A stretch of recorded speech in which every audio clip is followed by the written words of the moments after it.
Wildcat fans, welcome to student government. Wildcat hockey fans, we have a barn burner ready for tonight.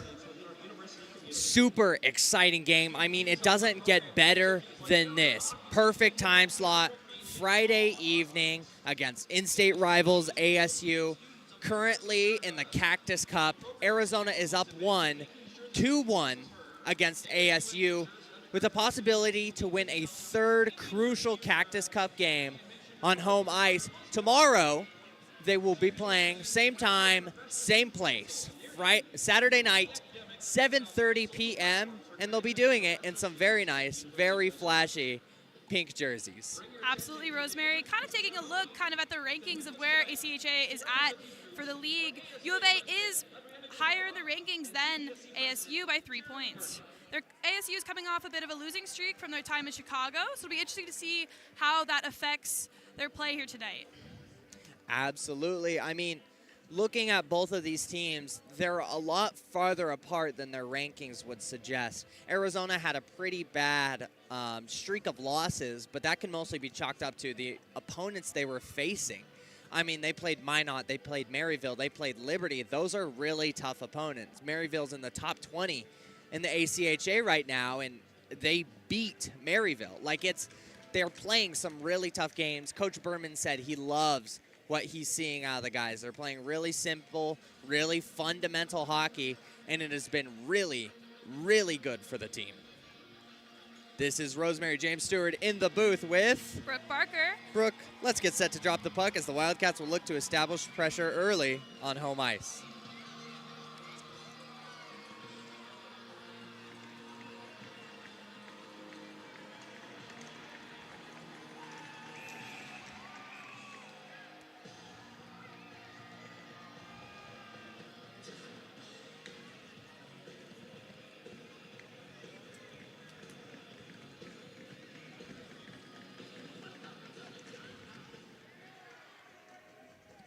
Arizona loses the faceoff. ASU will try and gather it in the D zone. Sent it the other way. And goalie Hayden Gould come out to play it up. Swiger trying to get it through the neutral zone. Can't get a stick on it.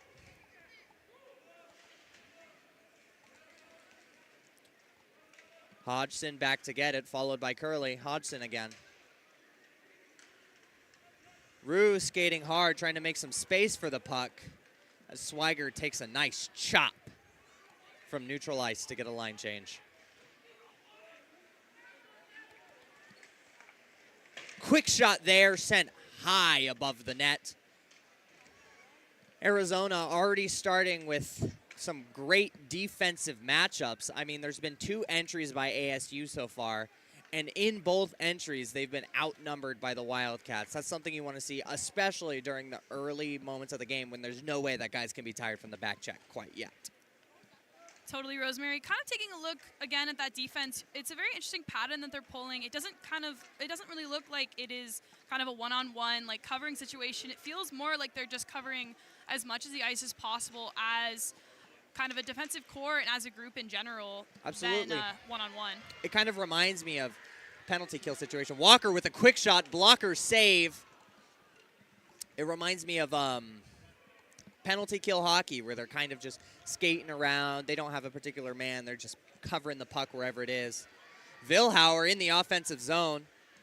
Bats it back right in front to Sam Myers. Myers couldn't get a shot on it. ASU's goalie way out of the crease. It's number 31, Nate Glenn, between the pipes. Arizona regathers, but Baird keeps it on sides. Just fought off of it by ASU number 10, Sean Phillips. They're physical already. Typically with the Wildcats, you expect them to start getting a little more aggressive later in the game. We saw it with SDSU, saw it with UNLV. That third period is really a slog, but they're starting off really hot. Definitely. Of course, with it being the in-state rivals, it does make sense to start off with that kind of hot hockey plan, if you will. Yep, they're really trying to set the tone, especially while you have home ice. You got to take advantage of these home games as much as you possibly can. Rossi takes a huge hit in center ice. It's number 56, Ian Erdman, who laid the hit. Rossi will have some words to share.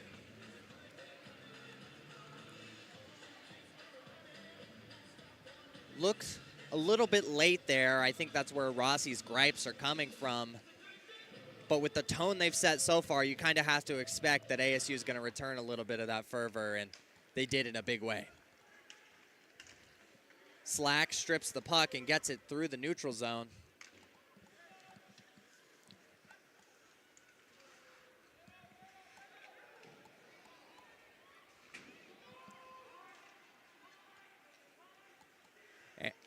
ASU will try and regroup.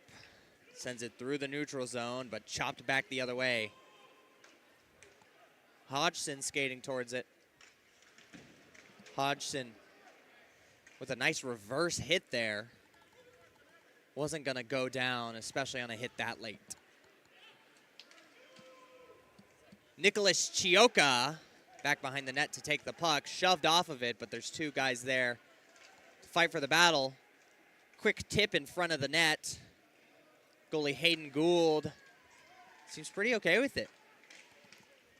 Yeah, taking a look at Hayden Gould, his style of goaltending is very much based upon that kind of cool temperament when it comes to it. He's very, very calm under pressure, and we've seen him in the situations where it's very tight in the crease and lots of bodies and lots of sticks, and he really just handles it very well and really will stretch to kind of cover as much as the between the pipes as he can there. Handle it very well, he does. A .911 save percentage this year, 3 goals against average, and a shutout this year. He has had a tremendous year. It's been so fun to watch him in net. He's very unique in that I don't think I've ever seen him show any emotion. Like, he's very stoic, very cold, and that's what you want out of a goalie. Walker has it.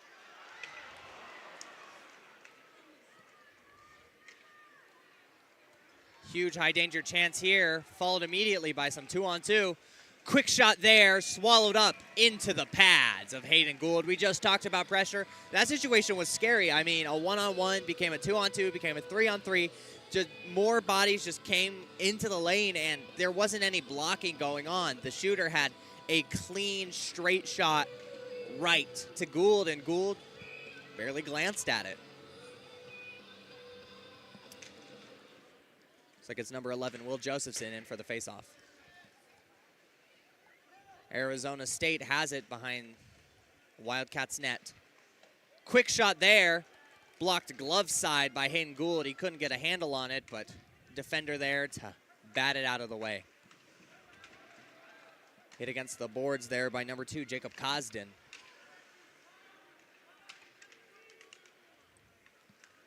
Tyler Kiley Ram passes it across to Arizona State number 73, Nick Bonaldi.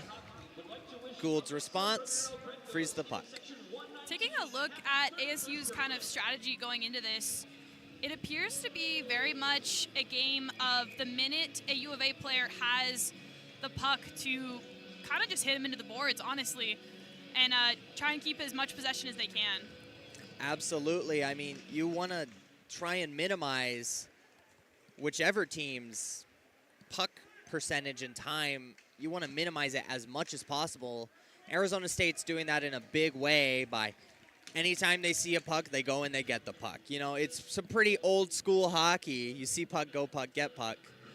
But it's so far paid off. I don't think Arizona has had too many super convincing chances solely because anytime they get in a high danger opportunity, ASU's right there to take the puck back. Lachlan Gibson across to Eddie Slack. Slack into the O-zone. Manages to stay on his skates. Very impressive there. Huge hit on Carter Hanrahan against the boards, who wasn't looking the same way. Hodgson ties up the puck handler. And a puck goes careening into the stands. Only 5 minutes played. And already, I mean, it feels really tense, really heavy in here. Definitely. Of course, with the Cactus Cup game, it's bound to end that way, but starting it that way is definitely a different feel in the arena tonight. Absolutely, and especially with such a packed arena, I don't think it's been this packed in at least since the last time they played ASU. So the energy in here is crazy. 2-on-2 chance here. Quick pass across. Shut down by the big Baird, number 22. Flex it off a skate, and now we're headed the other way. Swagger trying to get stick on it. Baird collects, dumps the other way. Curley on the forecheck. Cross ice pass. Arizona doesn't like it. Number 9, Justin Hughes through the neutral zone. Backhand pass to nobody in particular. Dylan Walker has it now. Walker to Jacob Cosden. One-on-one opportunity here. Oh my goodness, and then another shot just wide, and a third shot blocked out in front by Tyler Shetland. Now they're one-on-one, looking for the pass to Justin Hughes. Justin Hughes, the bona fide goal scorer, couldn't get it done. That's end-to-end ice hockey. I mean, 3 huge shot chances on one end. They come all the way back and follow it up with a really good pass across. Just couldn't settle the puck. Hodgson has it. Hodgson across to Vilhauer. Vilhauer gets a nice hit to keep Arizona on the puck. Myers with a quick shot, swallowed up into the pads of Nate Glenn.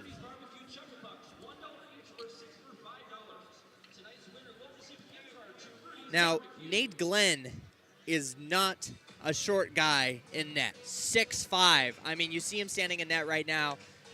I mean, even crouched down like that, he's taller than it. I mean, it's kind of ridiculous how much of a height advantage plays into being a goalie. I mean, if you can be 6'5", 6'6", 6'7", and still handle yourself really well and be light and agile, you're unstoppable in net.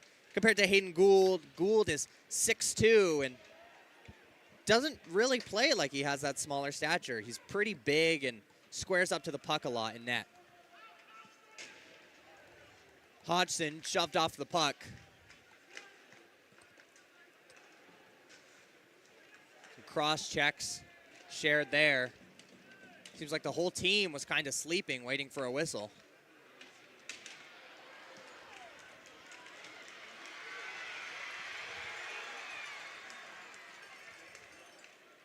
Scrap along the boards. Could have been a delayed penalty? Is that what happened there? I don't know why the officials let it play out for so long. Doesn't really look like anyone's going to the box, though, which would definitely maybe just calling it dead. Interesting choice by the officials there to let that play out. I mean, there were at least 4 or 5 penalties in the span of 30 seconds. With rivalry games, I mean, you have to let them go, but you also got to shut it down. Evtimov behind the net. Evtimov avoids a dicey hit there. Gibson collects on the blue line. Sends it to Hanrahan. Hanrahan tips across. Sent to number 23, Ari Rossi. Taking a look at the offensive strategy of the U of A tonight, it definitely is looking to be very much that idea of if you see a shot, take it. No fancy dangles tonight, just get in, get it done. I mean, Coach Burman kind of echoed that sentiment. I mean, you want to play simple hockey. For both of these teams, I mean, playing simple hockey is how you survive and it's how you strive. Coach Burman said that the last loss they had, their last game, Liberty 8-3, they lost really bad against a really strong team. And a lot of that can be chalked up to what Coach Burman said is they were playing cute. They forgot the simple hockey, and Liberty was very quick to take advantage of that. So both of these teams playing really simple. One-on-one situation here. Curley tries for the dangle, gets wrapped up.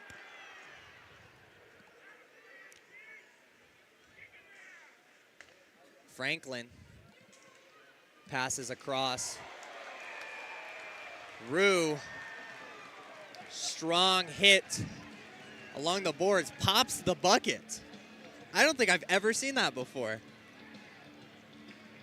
I'm going to have to agree with you on that one, Rosemary. I don't think I've seen that too. And with that, we have our first penalty night to Riley Rue, number 18. I imagine that's a pretty clear call. Guy didn't have the puck, and his bucket flew off. His helmet soared. I really think that's about as clear-cut roughing as you can get. You can give him interference too. I mean, that's just brutal is the only word to describe it. Brutal and honestly unnecessary. Evtimov from the blue line, dangling through, backhand shot very softly.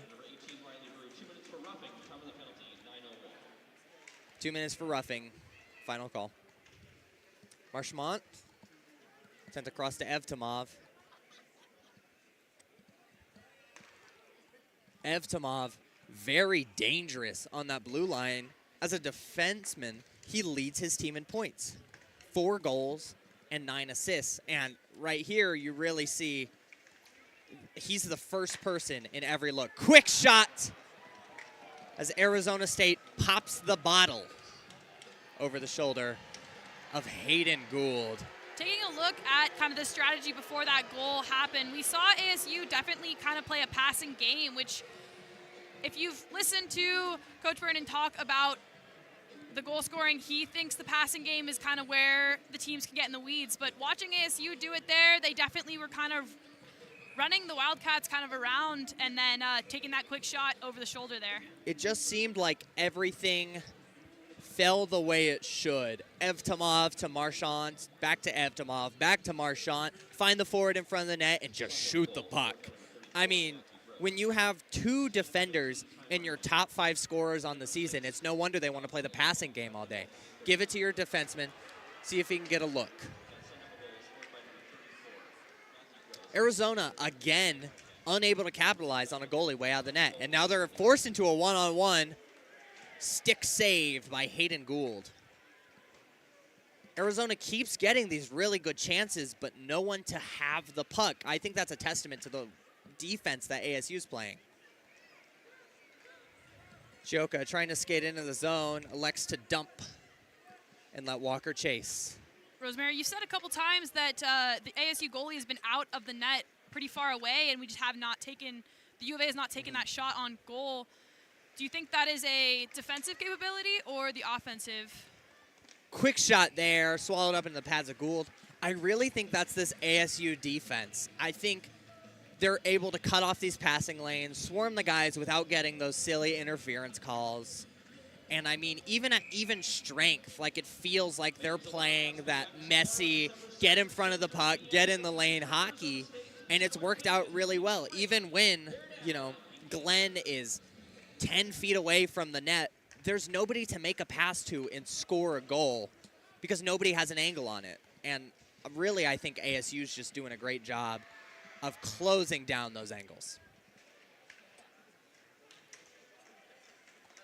A share of cross checks behind the net.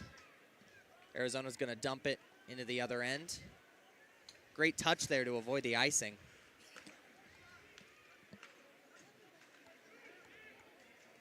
Baird rushing back. He's got 2 on him.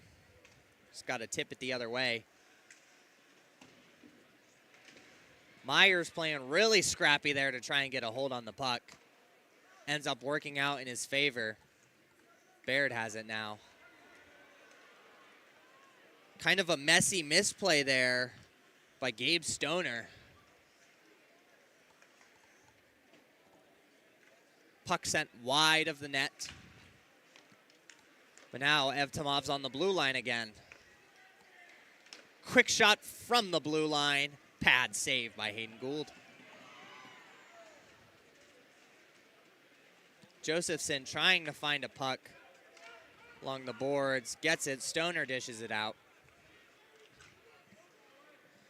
Josephson gets a stick on it, deflects it in the other zone, and then goes for a line change. Rossi skating hard on the forecheck.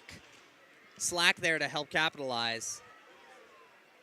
And then Chioka trying to break into those passing zones.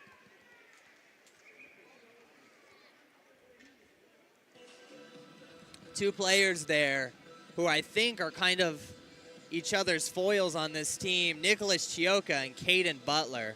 I mean, two really high-scoring, really gritty guys, and I think they kind of embody the same thing to each team. You know, they're the guy you want. I mean, Chioka, he plays hard. He's not afraid to let some of that personality show, and I think we've seen that in Caden Butler, too. 12 points in 13 games. There's a lot of scoring powerhouses for ASU. I mean, Evtimov, a point-per-game player.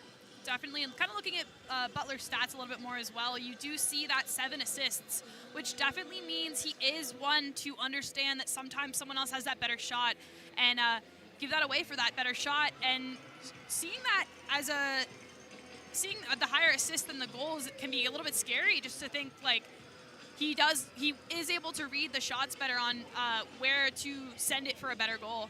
Not something you see a lot in forwards is having that pass-first mentality, but on this ASU offense, it seems like that's what they're wanting to do, and it's really paid off. I mean, there's very few players on this ASU roster who have more goals than assists, and most of those guys are your role players that Evtimov and Butler are passing to.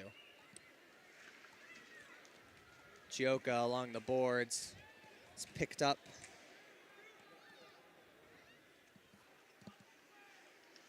Arizona State has it behind their own net. Tries for a pass. Hodgson from the point. Bounces off a body or two in front of the net. Curley and Rue trying on the forecheck. Huge shot there from Swiger. I mean, that's... And another huge hit there by Jack Curley. I mean, this team is playing... I mean, there's no other word than hard. They're throwing hits hard. They're shooting shots hard. They're doing everything they can to get on the puck. We've definitely seen shots like that from Swiger before.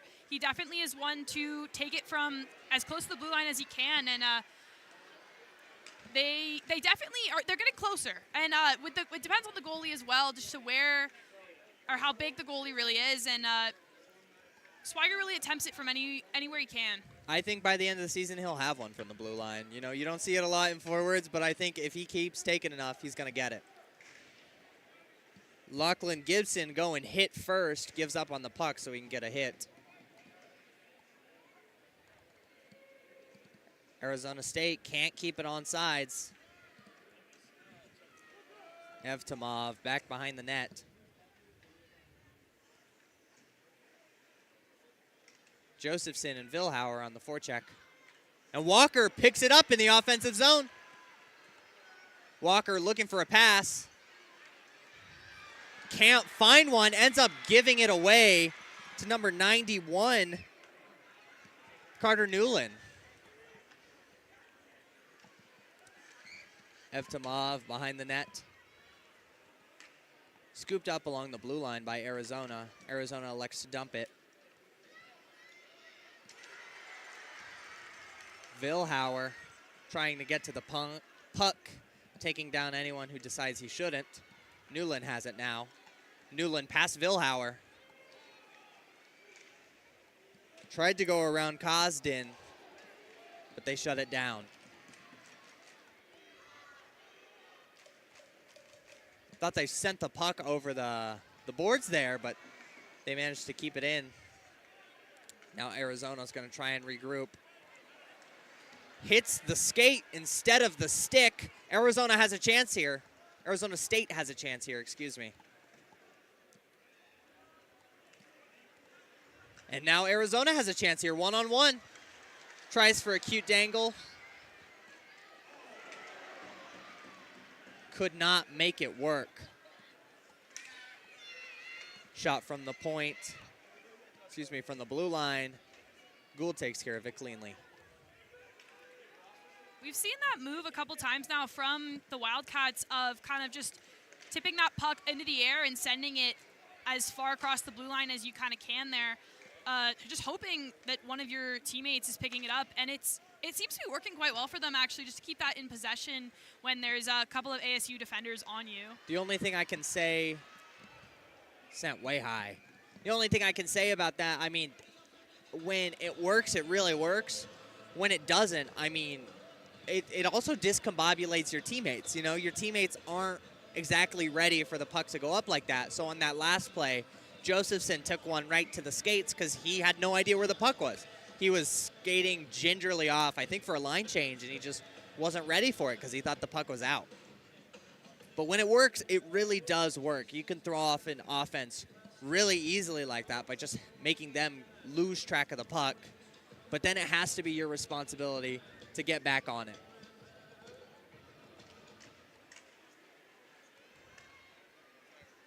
Arizona through the neutral zone. Dumps it out, and Glenn will take a skate back between the pipes. One-on-one situation here. Gibson outran. Luckily, Hayden Gould is there for an easy pad save. Really scary there. I mean, I think Gibson thought he had a better beat on it, but kind of lost it around the point, and the Arizona State skater just blew on past him. I think this team, probably their biggest weakness is that they're not the fastest guys. I think a lot of them are big. They're powerful. They throw some really great hits, and they take some really nice shots. But not a lot of them can back check as fast as some of these super-duper speedy forwards that we're seeing a lot of in the league right now.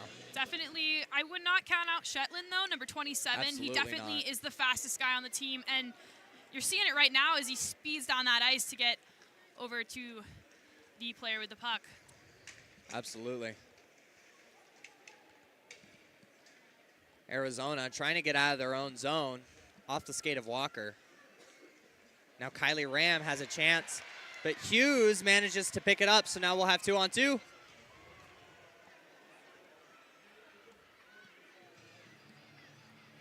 Brooke, did you happen to catch what the call there was? I did not catch what the call was, but it was set up for a beautiful shot. Well, I imagine it was offsides.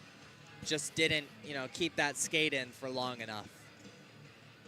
Yeah, if it's from that dot, then it will be an offsides call there. Absolutely, yeah. Hodgson looking for Chioka, finds Chioka.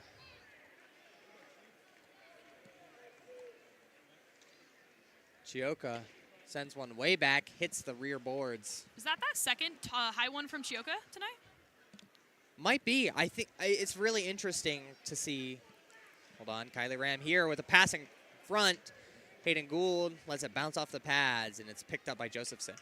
I think it might be. A lot of defenders like to dump and chase by sending it along the boards, but I think Chioka just likes to watch it bounce off that glass. Gibson gathers, fires over to Josephson. Josephson behind the net. Puck will be frozen by Arizona State. Nate Glenn, he's been pretty solid in net so far. I mean, there were obviously those few moments from the first 10 minutes of the game where you start to worry for him. He's not in the net. He's way out, but his defense has been able to cover for him, and as a goalie, that's all you can ask for. Definitely. Having a good defensive core in front of you makes you a better goalie, and we're seeing that tonight with Glenn. Deflection sent out in front, but Slack's stick is high in the air. He can't do anything with it. Again, we see that time and time again from ASU. There's some really big opportunities, but Slack's just tied up. He's got a stick in the air. He can't get it in the lane, can't receive the pass, and can't take the shot. Rossi has it. Rossi with a big shot. Glenn comes out to knock it down with the blocker. About a minute and a half left to play in this period. Hodgson sends it the other way. And that'll be Grady Franklin back to gather.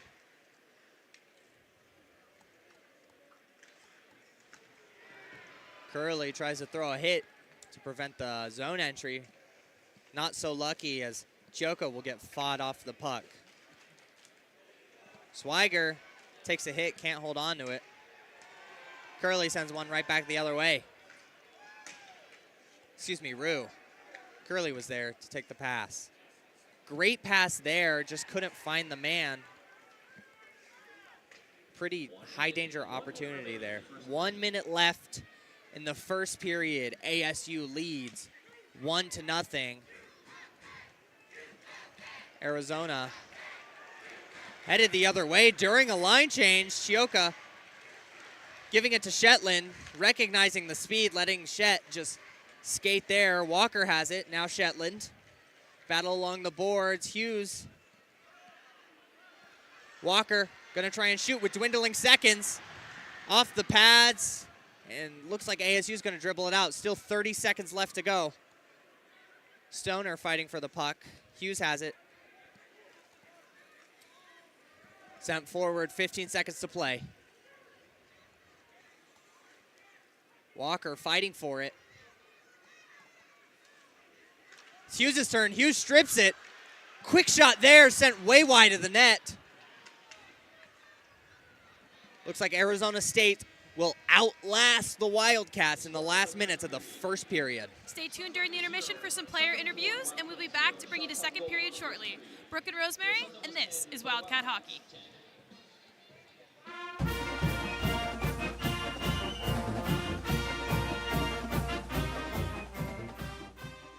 Seven straight road games. How is it going to feel being back on home ice for the first time in a full month? It's going to feel fantastic, especially with the alumni here. We love all those guys. We're super grateful for all they do for the program, the guys who came before us. So we're super pumped up and ready to get it done for them. After a super tough stretch of games, you played three of the best teams in the country, Minot, Maryville, Liberty. How does it feel to be in an environment that's a little more comfortable against a team like ASU? I mean, playing ASU at home, there's nothing better than that in all of college hockey. So it's not hard to get up for those games for sure. And I think it was a great experience playing against Minot, Liberty, Maryville, all super well coached, all great teams. So it was a really fun weekend as well, but doesn't quite stack up to, putting it to ASU at home in front of our alumni. So last time you played against the Sun Devils, tempers really flared. It was a really tough game and a lot of questionable things from both sides. How are you looking to change the attitude or build upon that momentum going into this game? Yeah, we're just worried about our locker room and doing things the right way. We're a classy organization. We're going to put it up on the scoreboard, and we're going to do things the right way. And, we're just going to do it the right way, play disciplined, and stick to our guns and win a hockey game. At the end of the day, the nonsense doesn't matter. What matters is eventually walking away with that Cactus Cup at the end. So. And what would winning that Cactus Cup here at home on home ice mean to you? There's nothing better. I've been lucky enough. I had the opportunity to do it last year, and there's no better feeling than doing it in front of the best fans, the alumni, parents, friends, family, girlfriends. It's awesome.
All right, you guys are down 1-0. What are you guys going to do to get back into it? I mean, that first period, I feel like we never really got to our game at all. Trying to do too much, I think. We just got to get to our simple game. We know that when we get below the dots, we think we're as strong as anybody, so we just got to do that. We're lucky we have such a good goalie in Hayden back there that bailed us out a few times, so hopefully we just get to our game here and it gets better. All right, thank you. Thank you.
Welcome back, Wildcat hockey fans. This is Rosemary James Stewart in the booth with Garrett Kane, and we have 40 minutes of hockey to play on this barn burner, a really tough, really aggressive game from both sides as the University of Arizona Wildcats take on in-state rivals and Cactus Cup enemies, Arizona State Sun Devils. Garrett, what have you seen out of this game so far? What did you think of that first period? I've seen a lot of defensive breakdowns by the Wildcats. ASU has a lot of speed and zone entries. They're really picking up the puck and winning those one-on-one battles. They're also really bringing the physicality to the bench or to the ice, and it's mayhem out there. Yeah, absolutely. I totally agree about the defensive breakdowns. The Cats can't handle really any of ASU's players one-on-one, and typically they counteract their lack of speed by going to those defensive formations where you start building people, getting people in passing lanes, and really block off an entire section of ice. But tonight, they're forcing their own one-on-ones, and they've lost every single one. Yeah, they are. They're also creating a lot of time and space in the Wildcat zone. Penalty kill breakdown. Cross-ice passes is something you never want to see in a penalty kill, and that's just what led to the goal for ASU. So hopefully, second period, we don't see any penalty kills for the Wildcats. Absolutely, yeah. I mean, this is a team, any team with a defensive star is going to thrive on the power play. You give someone on the blue line time to pass, space to pass, and room to pass. It's a goal every time. We've seen it with multiple teams with defensive studs. They can score a million on the power play because they have time and space. Rue through the neutral zone. Rue, a quick shot blocker save by Nate Glenn. Another quick shot by Swagger. Great keep in by Swagger, getting that puck straight to the net. Yep. Get it right back into the play. Don't let it go off sides. I mean, Arizona has to keep up their offensive pressure. It seems like they're pretty one and done when it comes to creating those high danger chances. They make one and then it gets cleared and they're done. So keeping those things on sides and getting them right back into the fray is really important. I don't want to speak too soon, but it looks like the Wildcats are playing a little bit more defensively sound and smart. Hughes with a shot goes wide. Absolutely. I mean, it looks like they're playing a lot more controlled game. Coach Burman said not to get too cute, and I think that's probably what got said in the locker room. They're playing a lot more sound, steady, just simple hockey. Stay-at-home hockey, yeah. Hughes has it through the neutral zone, passes it along to Walker. Hughes looking for the pass. Walker sends a pass. Shot by Tyler Shetland. Saved by Nate Glenn. Tyler Shetland, not someone we've seen with a lot of, scoring chances this season. He's been losing a lot of ice time, but I still think he's a really important part of this Arizona team. He's, kind of the heart. He's fast. He's not as tall or as big as the other guys, but when he's on the ice, he really makes a difference. Yeah, he's definitely a really gritty player. Shetland likes to get those dirty goals. Absolutely. Glove side save.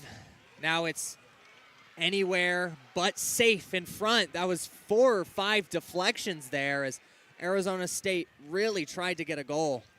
Yeah, but ASU just knows how to get shots on net quickly and effectively. But it looks like Arizona's doing a better job at shutting that down. I think Arizona State was still able to get a lot of shots off there, but none that looked quite as convincing as they did in the first period. ASU is doing a really good job of sneaking a guy behind on the weak side. That was almost an opportunity for ASU, but Wildcat breaks it out. Yep, Walker there to intercept. And now he has it behind the Arizona State net. Battle along the boards. Walker trying desperately to hold on to it. Looks like he has it. Looking for the pass. Shut down as he tried to get it over to Owen Vilhauer. And it's good to see some support on those one-on-one battles, having another player on the backside just to pick up the puck, just in case it squirts out for a scoring opportunity. Yep. Something we didn't really see in the first period. Yeah, it was almost as if they weren't ready for those offensive chances, and it looks like they've learned from those mistakes, having people there ready to go. Quick shot there from the blue line by Cosden, sent very high. Great recovery by the Wildcats to break up that one-on-one opportunity for the ASU. That's what this game's going to be all about, breaking up those one-on-ones and being ready to play that really super defensive game. They've fallen apart on defense, so as much as they can break that up, that's the keys to success for this second period. Yeah, and it looks like Gould accidentally hit that blocker side outside of the netting. But it looks like both teams had to get a line change, get some fresh legs out there for the next play. Some pretty quick and aggressive line changes, especially in that first period. I mean, I think the first change was after 30 seconds. It looks like Coach Burman's trying to keep these guys as fresh as possible, which I think is the right call considering how fast this ASU team is. You get guys out there too long, they start gaining a little bit of concrete in their skates, and against this quick ASU team, that's a recipe for disaster. Pass broken up by Carter Hanrahan. Now Slack's gonna try and get a stick on it. Slack on the forecheck. Passed along through the neutral zone. Arizona tries to scoop it up. Hodgson gets a stick on it. Now Rossi has it. Rossi sends it back into his own zone. Arizona State has it behind the net.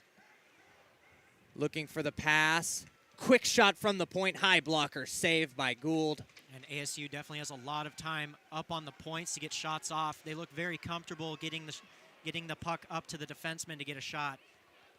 Yeah, they're really playing it on that blue line, giving the puck to their defenders who are just sitting on that blue line. They're really camping it. They feel really comfortable over Looks there. like it's going to be a slash on Sun Devils. So 2-minute penalty against King. That's really good for this Arizona team. I mean, they've been struggling with pace of play all game. The chance to slow it down and control the game is huge for a team that's been trying to claw back into the fray the whole time. Yeah, puck possession is everything for a power play, so making sure that the Wildcats create that time and space and create those good angles to get shot opportunities is going to result in a goal here. Chioka sends it across. Hodgson back to Chioka. Chioka, a shot from the point, deflects off of a body. Arizona State gathers it. Headed through the neutral zone. An unsuccessful zone entry. Myers there to shut it down. Myers passes it across. Chioka sends it back to Walker. Walker through the zone.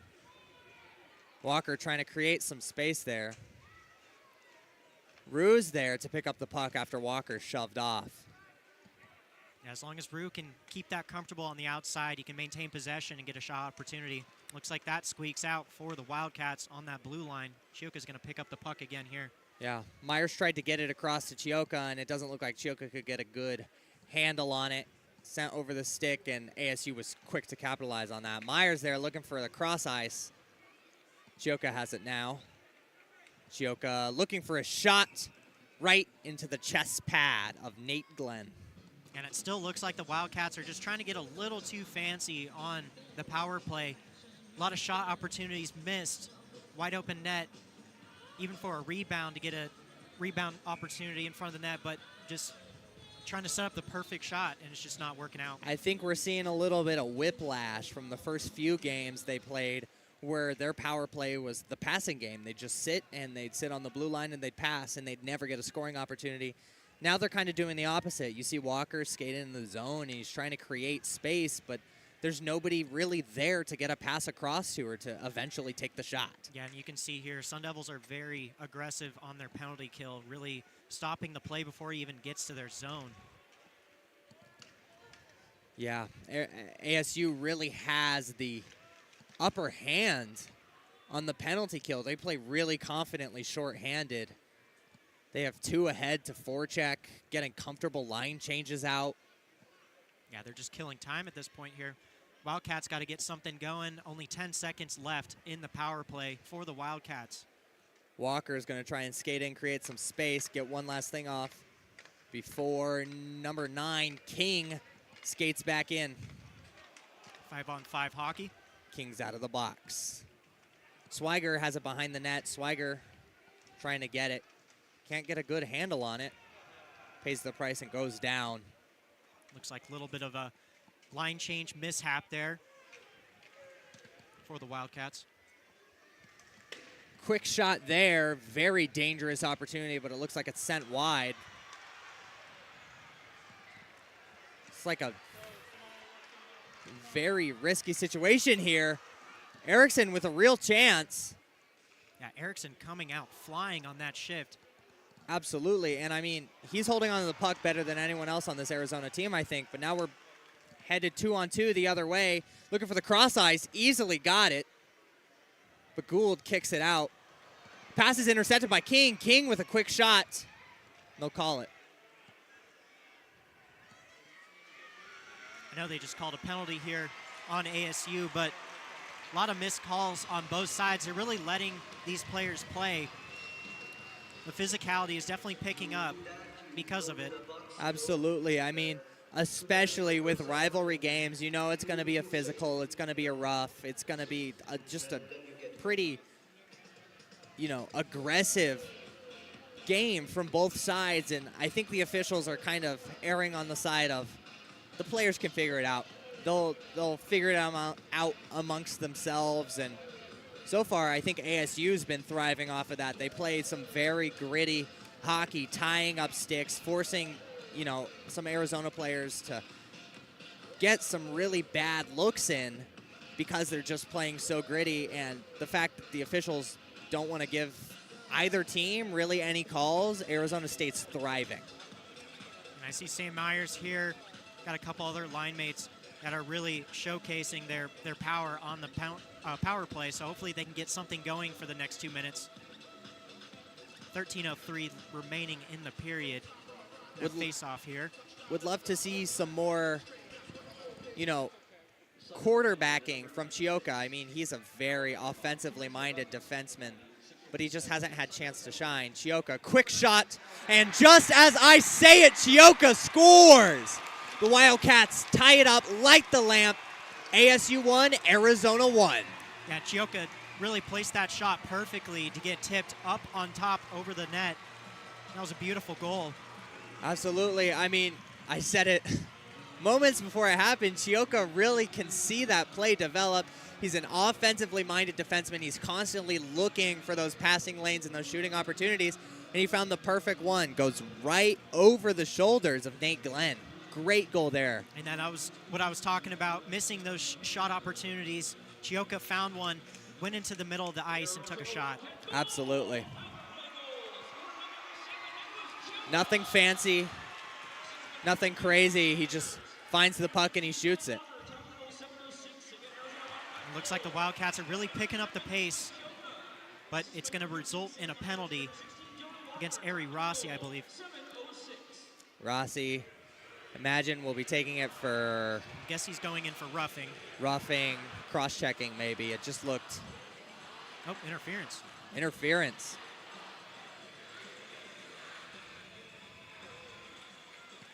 This Arizona barn really has a whole lot of new life after Arizona evens it out in the second period, near the end of the first period, and coming out of the locker room. I mean, this arena was quiet, but quick shot there from Arizona State, kicked out with a purpose by Gould. Yeah, it's something you don't want to see. ASU getting a power play right after we score a goal, or after the Wildcats score a goal. Absolutely. I mean, that's about as bad as it gets. You get that scoring opportunity, you open up scoring, and then you immediately counteract it by giving ASU the upper hand. Great weak side pass by ASU. Doesn't correlate into a goal here, or shot on net. Erickson able to break that up, get a stick in the lane. And Marchand takes the puck. Said his name a lot in the past games. Great defenseman. Gets a lot of shots on net. From the point, quick shot. It's like it was blocked. Erickson's going to try and head the other way. But he's wrapped up. Goes for a line change on the back check.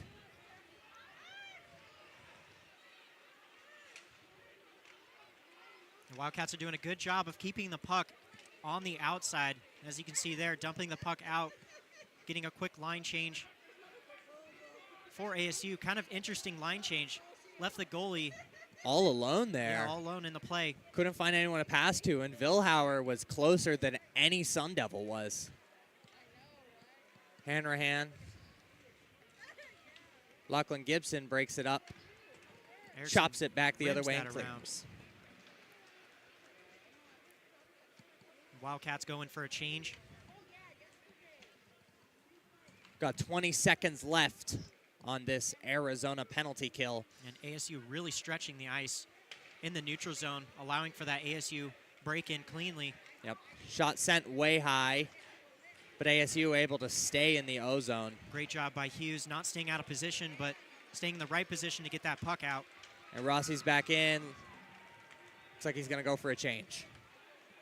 ASU breaks the blue line again here.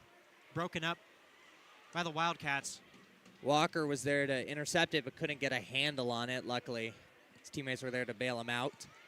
Walker shoots it forward, trying to find Justin Hughes. And it doesn't go for icing because I think Hughes tapped it a little bit. I do believe it went off of the stick of Hughes.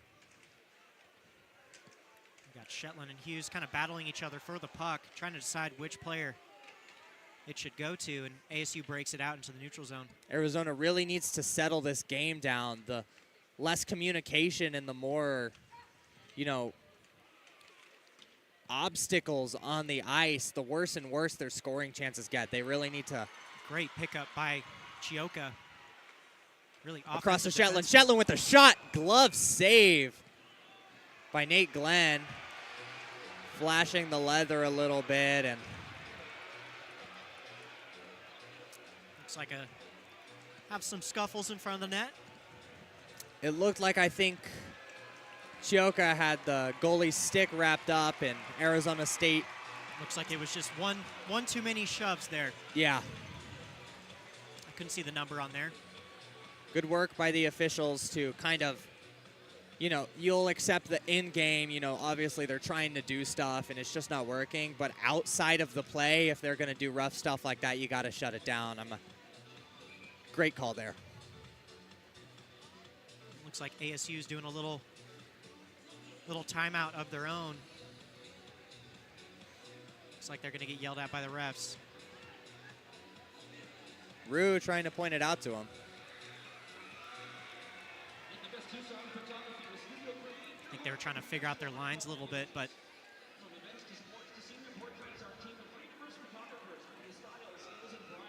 I think the officials are saying that it was an official timeout, perhaps called by the referees. puck drop again here for the Wildcats. We got Riley Hugh centering this play, trying to win it back to Chioka or Myers. Looks like he got it to Chioka. Chioka has it. Quick shot. Another glove save there by Nate Glenn. And you got to be careful with no screen in front of the net when you shoot it that high. Really easy to see that for the goalie, for Glenn, Yeah. to get that straight to the glove. You only want to shoot high when you have a lot of screens in front of the net, a lot of sticks, a lot of bodies. Would have loved to see Chioka either hold on to that a little longer or give it to Myers or Walker and give yourself some more time to sort out your offensive plan rather than taking the first shot you see. But Chioka is a shoot-first D-man, and if he sees that window, he's going to try and shoot it, even if it results in an easy save. Chioka on the blue line can't keep it on sides. Even though Chioka fumbles that, he still looks very confident in what he's doing up top, remaining possession with the Wildcats. That's what makes him such a great assistant captain, is just the fact that he has unwavering confidence, even with a fumble, even with a bad goal. A cross-ice pass. Dylan Walker gets Walker the stuffs it wraparound. in. So from Riley Hugh to Dylan Walker, he's really drills in that weak side shot. Beats the goalie, beats Glenn to that weak side post. And it's 2-1 for the Wildcats. Walker tried the shot there. It didn't work, and he just went around to the other side and he tried it. Glenn pretty upset. I think he wants some interference called there. He's watching the screen diligently.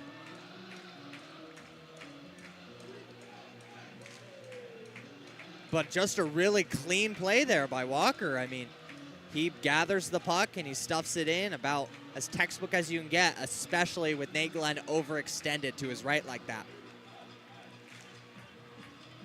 The crowd is definitely reignited with the 2-1 lead in the second period. 9:07 remaining. 30 minutes to go, and Wildcats have their first lead of the night.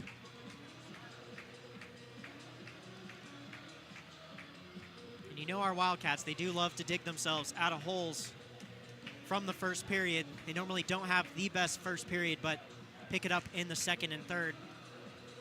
Coach Burman said that ASU is a really interesting team in that you never know what you're gonna see from them. And It's all about the mental game for them. If they stay losing in this second period, it's very possible that a completely different, completely defeated ASU comes out of the locker room for period 3. Yeah, we're going to see a lot more physicality with ASU being down. Baird behind to gather it. Rossi, a nice pass between the legs to Slack. Slack doesn't really do anything with it, just tries to shoot it the other way. Great recovery in the feet, getting across the blue line for the Wildcats. Nobody's there. So they're gonna, Goes in ASU for will icing. clear it.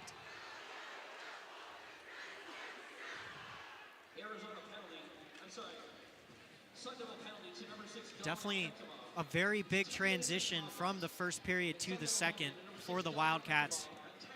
Seeing a lot more puck possessions from them, a lot more clean plays through the neutral zone, winning those one-on-one battles. We're doing a fantastic job of winning the face-offs. Looks like Evtimov went to the box with a 10-minute misconduct. Evtimov leading the Sun Devils in points and really quarterbacking not only the power play, but the whole offensive scheme. Having a guy like that in the box for the rest of the period is detrimental.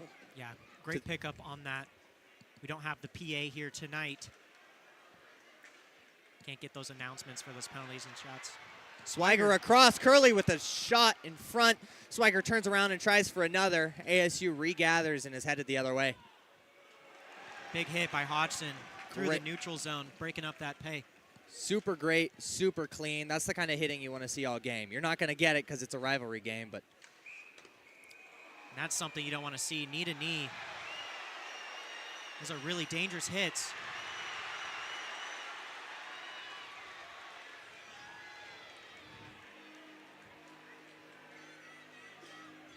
A little bit of extracurricular activities after the whistle, rightfully so. just a really, hits like that, they're not even particularly effective in really any game plan. They're just straight up dangerous. No reason to throw anything like that. And Yeah, if you commit to a hit, you got to hit them straight on. Otherwise, you're going to get somebody injured. Looks like ASU might be going to the box for that.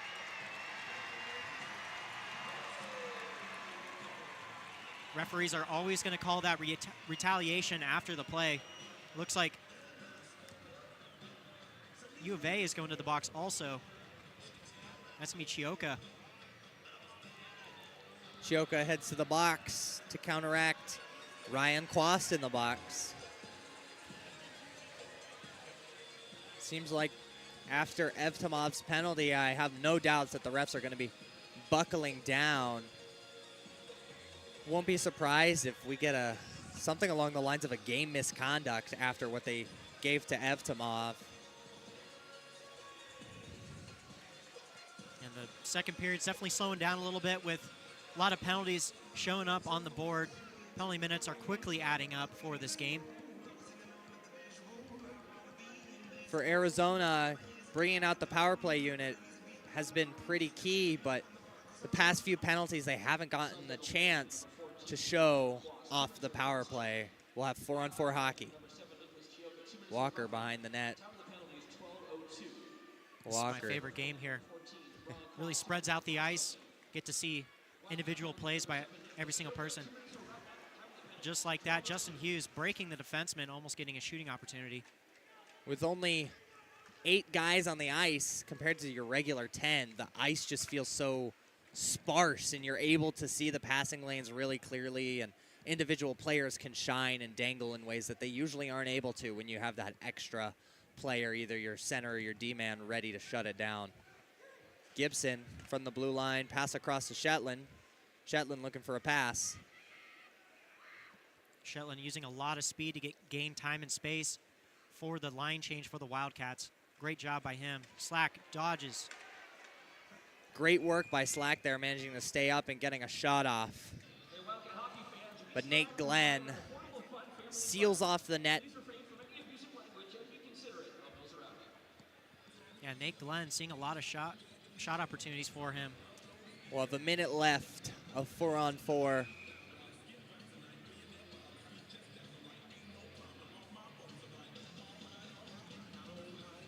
shots are pretty close. I think it's 15-17.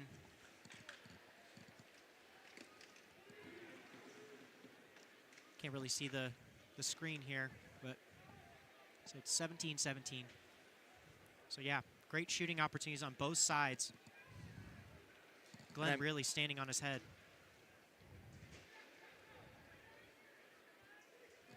I mean, Glenn's been really putting in a lot of legwork.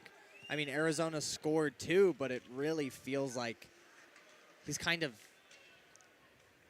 out there all alone. I mean, even with the defensive schemes that ASU really,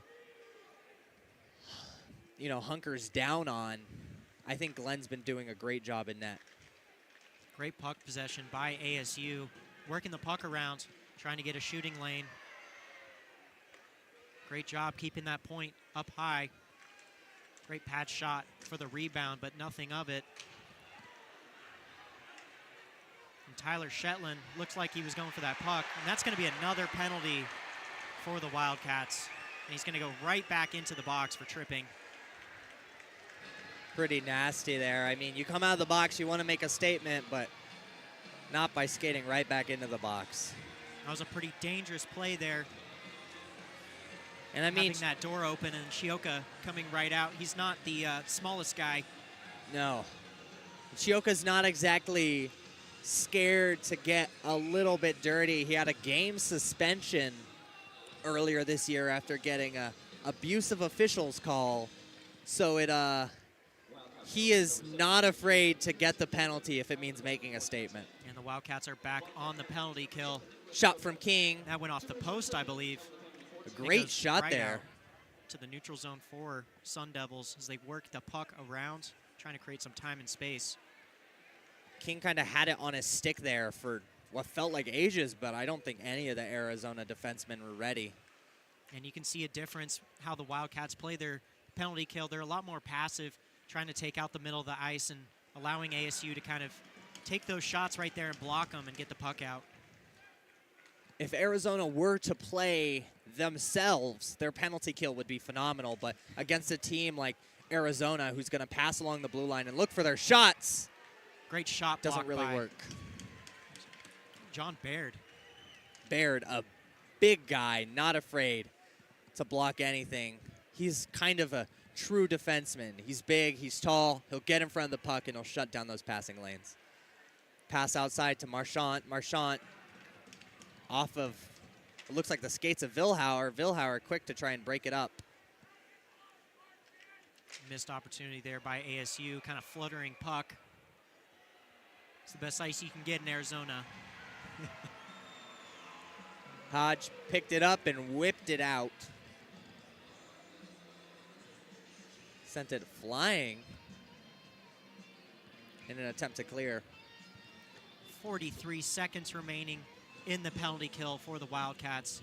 ASU is really trying to capitalize on this power play. Have a lot of zone time and a lot of shot opportunities on Hayden Gould. Personally, if I'm ASU in 45 seconds, I am going to be sure to skate right past Chioka's penalty box. See if we can get some more power play time. See if ASU can break this in cleanly. Kind of save some time for them to get some shots on net. Arizona State right through the zone with almost no pushback. And now they're going to play the passing game. Marchant from the blue line across. Great weak quick side shot. pass. Great block by Hodgson. Puts his body on the line. 5 seconds remaining in the penalty kill. Chioka's ready to go. Quick shot on net. Shot there, an opportunity there. And Chioka, who just came out of the box, has it now. Nicholas Chioka bringing that puck through. Hanrahan stays on side, miraculously. It's a great play there. Cosden up front. Swigert tried to get a stick in and shoot it. Just couldn't get a good handle on it. Hanrahan throwing the body, trying to keep it on sides. Some great work there by Hunter Hodgson. Again, closing down the passing lane, getting his body there so that Chioka could pick it up right off of him. And ASU doing an amazing job of D-to-D passing, opening up the ice for that cross-ice pass. ASU goes in on a 2-on-2, gets a shot, and it goes right into the chest of Gould. Great play by Gould there to really get in and challenge the angle. I mean, with a pass-first team like this, you'd expect him to kind of play further back in net, but he's really taking away what feels like the right angles at the right time. Gets out in front of that and manages to take it just in the chest. A little over 3 minutes left in the second period. Evtimov still sitting in the box. Seems like he'll be coming back first few minutes of the third period. ASU hurting without Evtimov. Quick backhand shot opportunity there by Curley. Riley Rube really placed that puck perfectly for a rebound opportunity.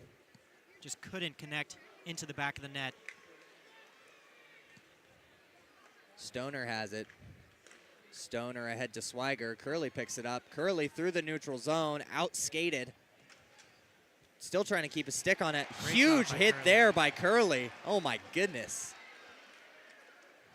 I think brutal's the only word that comes to mind. Tyler Shetland picks up the puck in the boards, puts it up high to Hodgson. Quick shot. A quick shot it was. Thinking the same thing there. Shetland there had a couple of dangles, a little bit of deking. With Shetland, I personally like that from him. I don't like a lot of the guys trying to get too fancy, but Shet, I mean, he's an undersized forward, but he's really fast and he has great stick handling. He's got to do everything he can to create some space for himself. And whenever I see him, you know, passing the puck back and forth, going left and right and looking for a shot opportunity, I do really like that from Shetland. Yeah, he definitely has a lot of skate control. Really good job with his edges. Again, Shetland here trying to break it out. Sent Goes way wide, high. wide. Yeah, a lot of shooting opportunities for ASU on the top end in the Wildcat zone.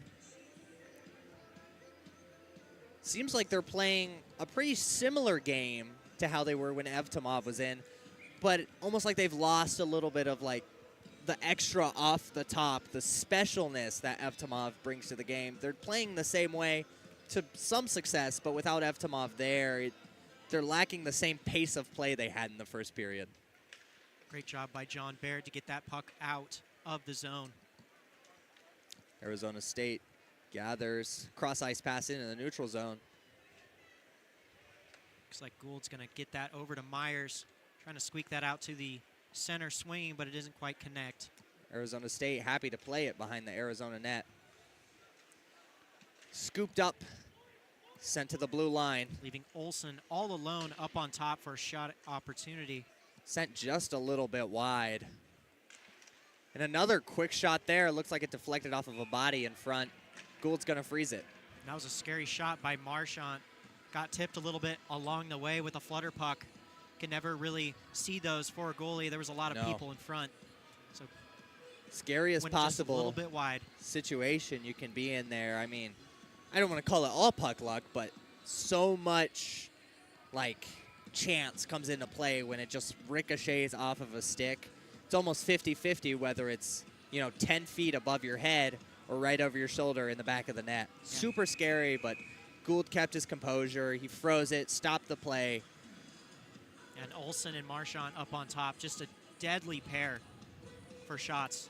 Yeah, it seems like defense, funnily enough, really runs this Arizona State offense. Very weird bounce off of the glass. Joka tries to get it. So it's going to stay in. Hodgson jumps over ASU, gets that puck out too wide. Shovels it across. Joka passes it forward. Hanrahan can't pick it up. Another defensive breakdown here. Odd man rush gets broken up. Newland takes a shot wide.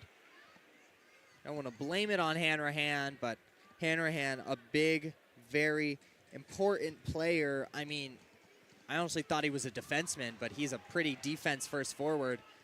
He's kind of busy getting the hit, didn't back check, and again. ASU, or U of A, caught with flat feet there on that 3-on-2. That could have been scary. 30 seconds left to play in this period. Arizona State's going to try and get one off. Shot fake by Marchant, sends a real one that way. Arizona picks it back up. They're not going to turtle these last 15 seconds. They head the other way. Marshawn's been out there for, I would say, about 3 minutes. Goal! And it pays off. Riley Rue with a quick shot off of a nice pass from Curley. Elevates it, sends it up, and pops the bottle. Great work by Rue there to see the shot opportunity as it appeared in front of him. And great work by Curley to get a pretty impossible pass right to his man. Yeah, fantastic job by Riley Rue, seeing that defensive opportunity from ASU that they gave to him and just took a shot. Seems like ASU was expecting Arizona to slow down somewhat. They weren't really expecting that quick rush with only 16 seconds left to play.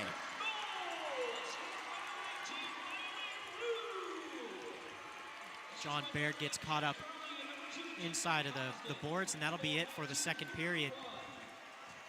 With 20 minutes left of hockey to play, your Arizona Wildcats lead ASU 3-2-1. Stick around and we'll have some player interviews ready for you. This is Wildcat Hockey.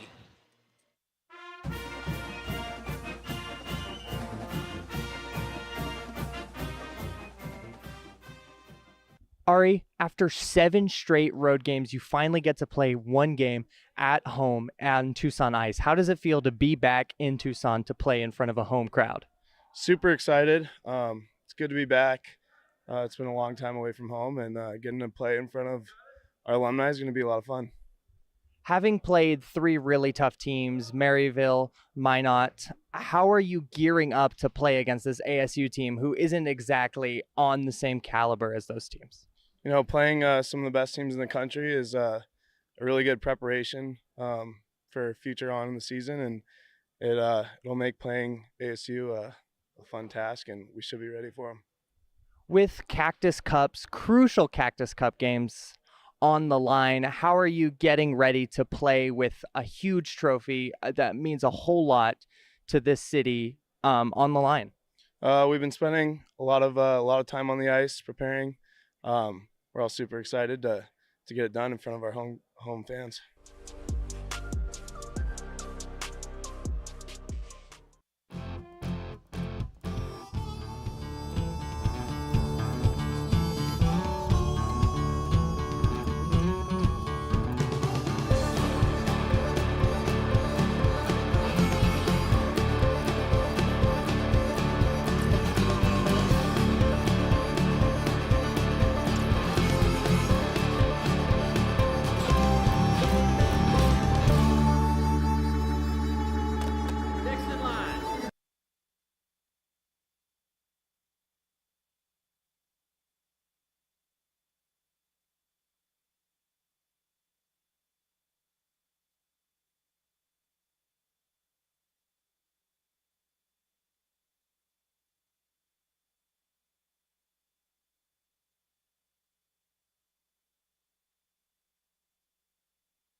Goal and assist.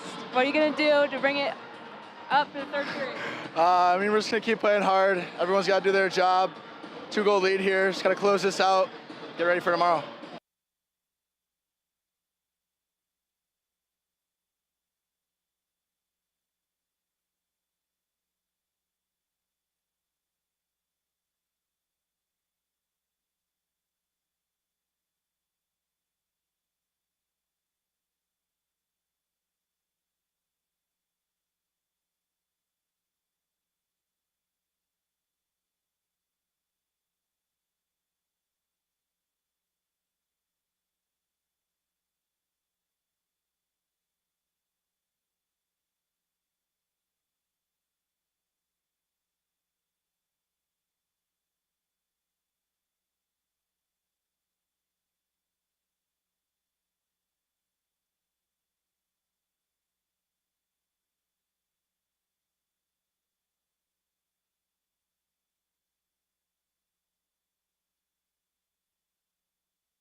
Tucson Arena as your U of A Wildcats once again for that third period take on ASU on this Friday night.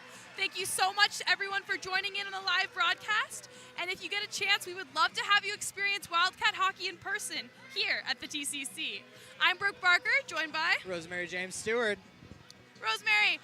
Looking at that second period, what did you see that you liked? I mean, they played some pretty slow, fundamental hockey, but I was really enthralled. I mean, pace of play was their biggest weakness in that first period. They got outpaced, outskated, and outperformed by a very fast ASU team. And I think slowing it down, playing a smarter game, really helped them come out on top with 3 goals in the second period. Absolutely, Rosemary. I definitely agree with you on that point. Kind of talking about more about those goals.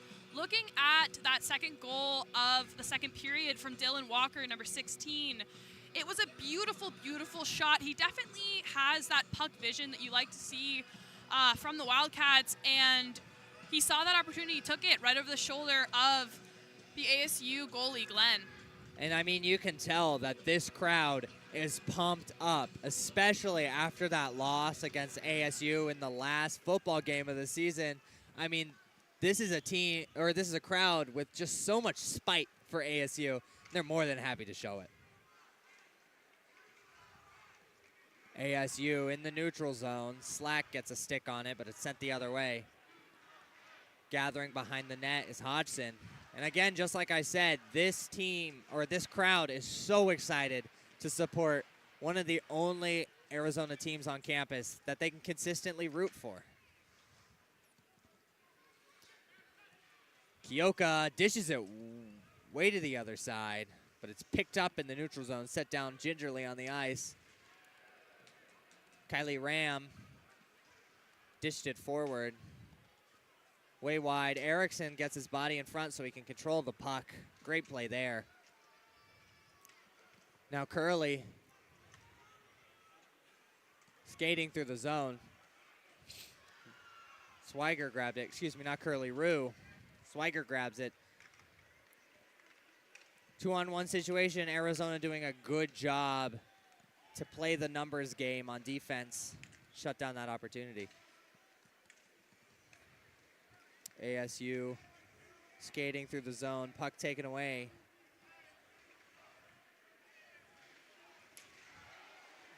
Baird trying to get it along the boards. Picked up by ASU. Baird was particularly quiet in that second period, so seeing him out there really analyzing the way the ASU defenders are kind of going around about this, it's great to see him back out for that third period. I mean, yeah, that first period, just throwing bodies. A real chance there. It manages to scoot in for a Wildcat goal. I don't know if the guys on the ice realized it. You saw, I think Curley went back for the line change. Absolutely, and with that, that is Tyler Shetland, number 27, first goal of the night. Shetland is on the shorter side for a hockey player, as you probably can tell, and that does not stop him at all. He is definitely one of the fastest players on the U of A team, and he showed it right there. Really used that to his advantage to get out in front of the ASU player and dump in another one on the night. 4-1 Arizona. ASU eager to get one the other way. A great skating opportunity there by Evtimov. And a nasty play behind the net for a guy who just came out of the box with a game misconduct. Excuse me, not a game misconduct, but with a misconduct.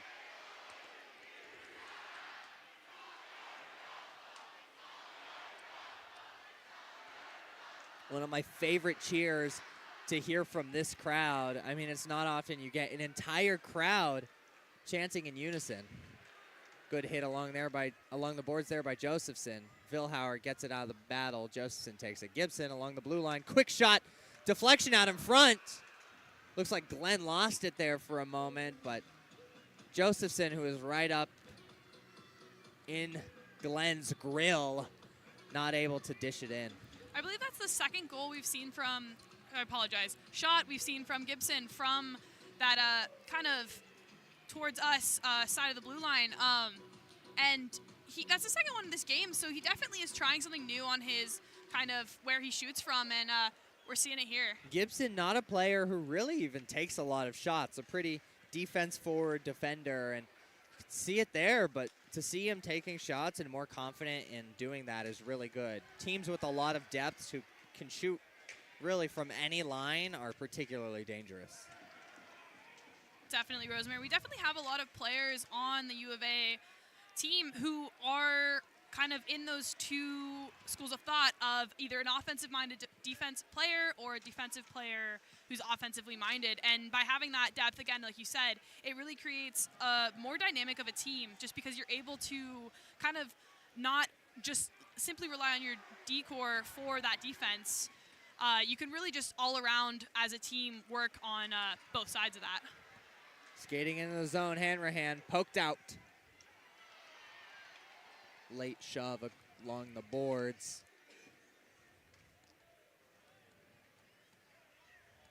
ASU takes a long, leisurely skate in. That was Marchant. Marchant, a pretty calculated player. Him and Olsen just like to take their time, really let the play develop, and however long it takes is however long it takes. Chase to Marchant. Marchant skating through the zone, gets an entry. Broken up by number 7, Nicholas Kioka.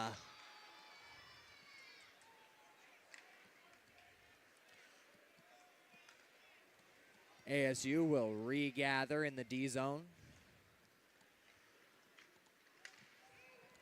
Erdman rockets it forward. Kioka is going to go back to collect it from Gould, who had to skate out of the crease. Kioka sent along the boards. Hughes tries to pick it up, dishes it the other way. On the forecheck is Walker. Walker, a player who looks really comfortable in the O zone. When you think of players who are like truly one side of the puck, Walker is the first player I think of. Pass there in front and another shot from the point. Puck's lost. Hayden Gould couldn't find it. He checked over his shoulder. He thought it might have been behind him. Super scary opportunity there. Great work by this Arizona D-core to shut it down.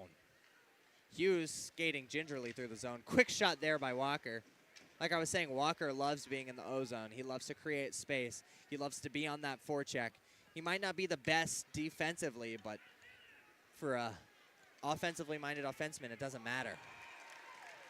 Hard shot there from the point by Caden Butler, leading his team, or sorry, trailing in second place on his team in scoring. Really scary when he can get the puck like that, but Gould does not care. Taking that last play as a great example of kind of the back and forth to the offensive zones that we've seen from the teams tonight. I would definitely say the amount of time spent in the offensive zones for both teams is probably about 50-50, just with how much back and forth we've seen just across ice in multiple plays. Just lots and lots of work for these goalies. Definitely lots and lots of shots being taken pretty simultaneously by both teams. It's really, there hasn't been a lot of neutral zone play, which I think is good for Arizona. Arizona's a team that struggles in the neutral zone. But there hasn't been really any zone entry battles at all. It's like if a team wants to skate across the blue line, they're going to. And I think that's been good for Arizona. And I think Arizona State would like to, break those chances as much as possible. You saw there Arizona able to cut off the zone entry.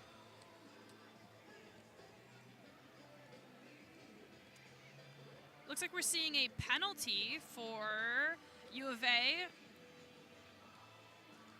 Number 15, Sam Myers. Myers, not surprised to see him in the box. I mean, he is a tough player. He throws a lot of hits. He's kind of like the natural opposite of Dylan Walker. He's a defensive-minded forward who loves to throw the body, loves to, mess with stick tension and being a really tough player to get around despite also being a forward. Absolutely. That official call for Sam Myers' penalty is going to be slashing. 2 minutes for slashing. King dashes it over to the other Evtimov. Quick shot sent very high. Very hard shot, no less. I believe both Evtimovs are brothers, and I'd imagine number 96 is the younger one. Some weeble wobble play, both teams taking tumbles in turn. So both teams try and regroup, slow the game down, and actually get some stuff going. Cross has it. Cross sends it straight to an Arizona defender, who in turn sends it straight to Nate Glenn.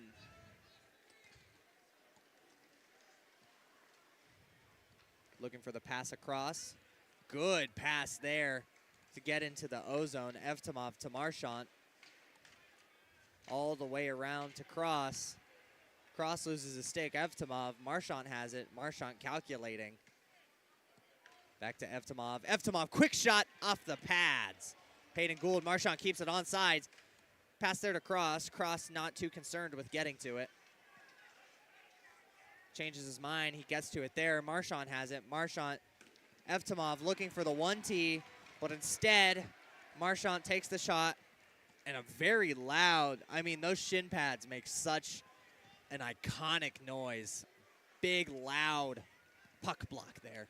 In this third period, we're definitely seeing a lot more of kind of the dump the puck for that line change, which we haven't really seen as much in those first and second periods, just because definitely when you get to that third period and you're doing as much skating across the ice as these players are doing, it's a little slower to get out of the line change and get into that line change, and we're seeing that here in this third period. Arizona's done a pretty good job at keeping their players fresh. I mean, they did those really super fast line changes all throughout the game, you know, keep them in for 30 seconds and get a fresh set of legs out there. We've had some players who didn't get a lot of minutes getting some minutes. Gabe Stoner, namely, out of Pennsylvania. I don't know if I've seen him very often getting some playing minutes as they try and keep the lines as fresh as possible.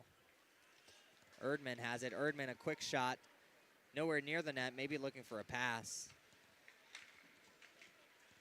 Curley gathers, tries to send it the other way. No icing called. That's good for Arizona as they'll get right on the forecheck. Swiger, aggressive forecheck, almost able to get the puck there. Curley with a big hit, and Swiger has the puck now. Swiger shoved off of it. Hughes is there to try and gather. Sent across off the skates. Walker isn't able to get it. Kyoka will have it.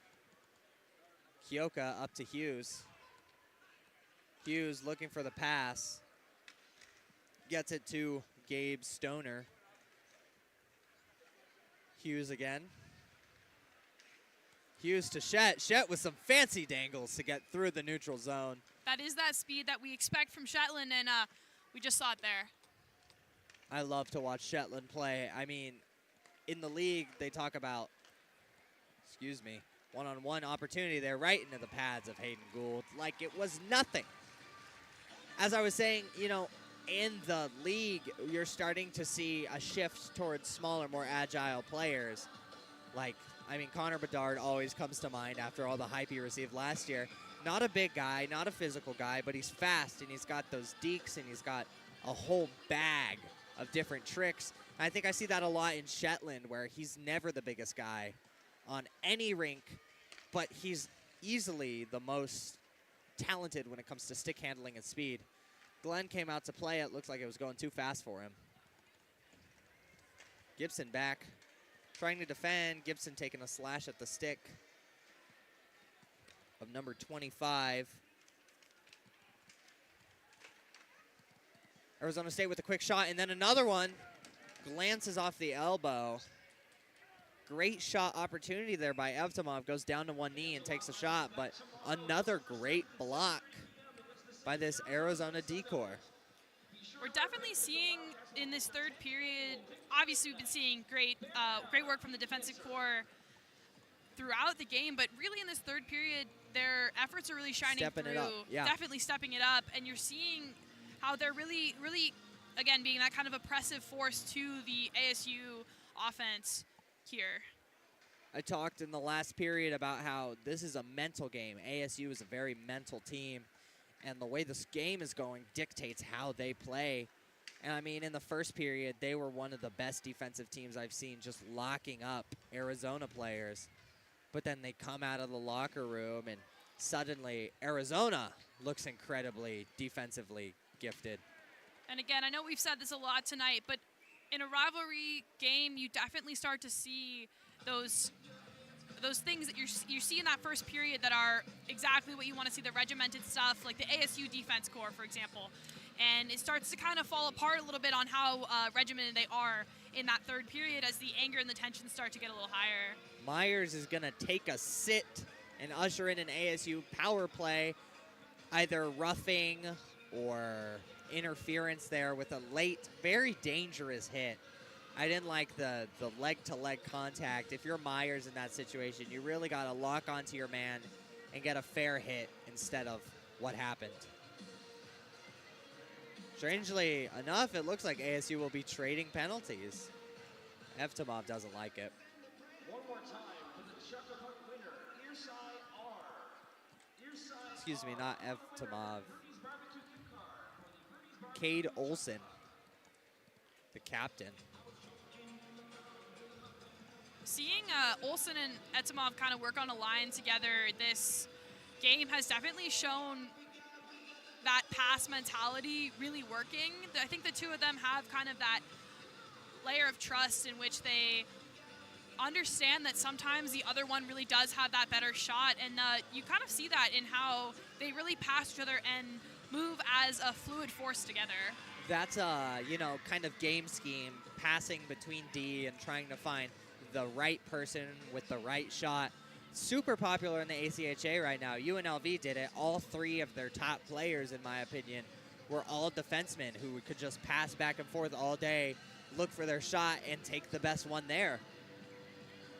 Seeing the league evolve and kind of change as different players and different size players are coming in, and seeing how in this new season you have that, again, that defense versus offensive player, it's great to see U of A take that in stride, and we're seeing that with a lot of players on the team. Arizona this year, a losing record, but I don't think that properly reflects how successful this season has been for them. Facing a lot of adversity, they just lost Jesse Lowell, who was the #1 player maybe in ACHA last year, just phenomenal. Lost him over the break, and they go into this year playing a lot of really tough games. I've said it before, but, Minot, Maryville, Liberty, those are tough teams, and like you said, U of A is just taking it in stride. They'll play whoever.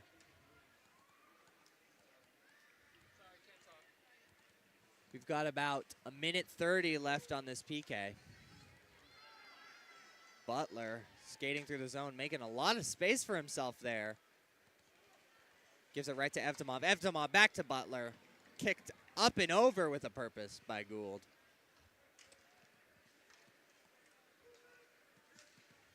Skating around is Marchant. Marchant takes a comfortable lap of the playing field. There was a chance there for Cade Olson to make a play, but the only person who noticed the puck was at his feet was Hayden Gould. Tried to go for a poke check, but at that point, Olson had realized. Butler looking for the 1-T. Marchant. Marchant to Evtimov. Evtimov back. Finds cross. Marchant now. Evtimov for a 1-T. Gets more ice than puck. That was a lot of time spent in that offensive zone for ASU, and as we're seeing both teams do a line change, you definitely think of how long have these players been on that ice.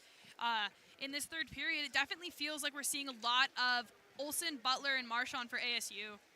That's the first penalty kill or power play I've seen where I've kind of been concerned with their ability to not get those changes off. I think Arizona's been really successful in keeping their PK unit super fresh, but it seems to be a struggle as all the guys seem to be getting tiring, and those 2-minute shifts start to feel a lot longer. Great defensive play there.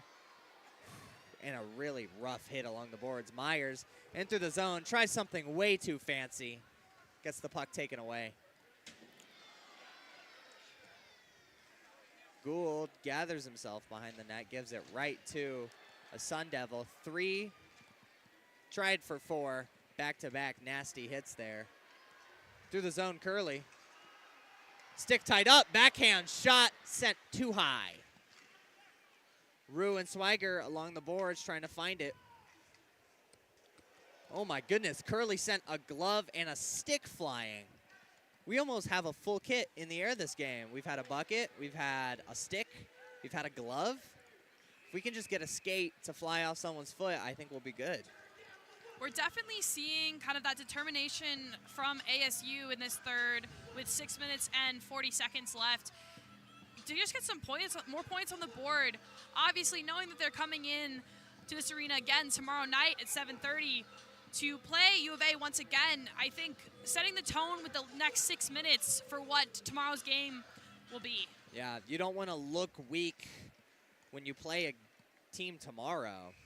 They're really trying to stay fresh. They're trying to stay looking good. And I think a lot of that is really useful when you have a pass-first game plan. Their ability to just sit on the blue line, go back and forth, back and forth. It allows you to stay fresh even as we enter the last dwindling minutes of the third period. ASU trails by 3 goals with 6 minutes and 30 seconds to go. Gathered behind by Stoner. Stoner to Shetland. Shetland can't get it.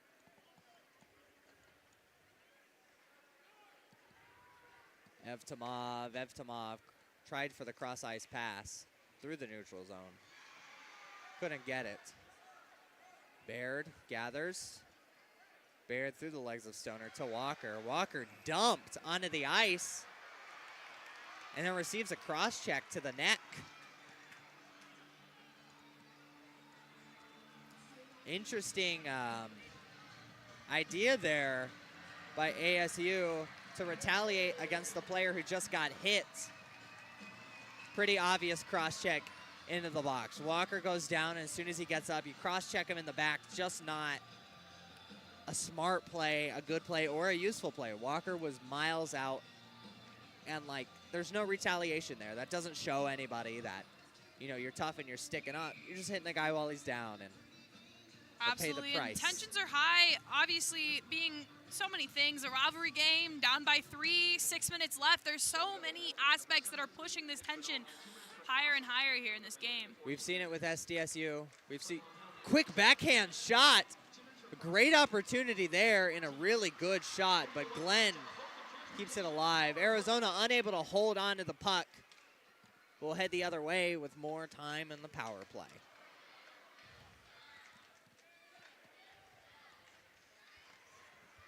Rue catches an edge, unable to hold on to the puck. Walker outskated back to the puck. Kioka behind the net, gathers. Kioka whips it behind him. Through the zone comes Hughes. Hughes looking for a pass, finds Myers. Myers playing with it. Kioka from the blue line, sends it way high. Again, a spot that he really likes. We've seen that a lot out of him, not only tonight, but just all season pretty much. Walker messing with it. A lot of room there for Rue. Comes out a little bit too much, I think, and Glenn was able to get too good of a look on him. Was able to swallow that up. Rue undefended, really close to the crease. That was a really surprising opportunity there. We missed him. I didn't see him until he had the puck, and I don't think the Sun Devils did either. We've seen a lot out of Riley Rue this season. He definitely is a dynamic player and a goal scorer through and through.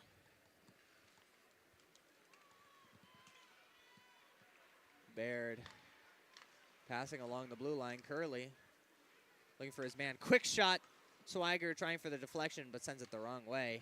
Baird on the blue line again. Shetland, quick shot. Swiger gets in the way again, unable to angle it towards the net. Shetland outskates the Sun Devils. Curley all alone. Huge chance there, but he couldn't get the puck.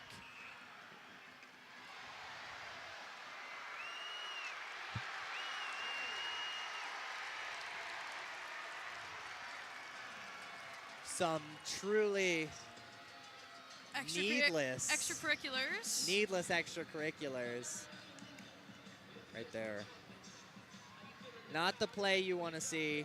We're definitely going to be seeing some penalties come out of this. It looks like 2 U of A players will be going to the box for this one. Jack Curley and Rosemary, can you see who, is it Swiger? Swiger.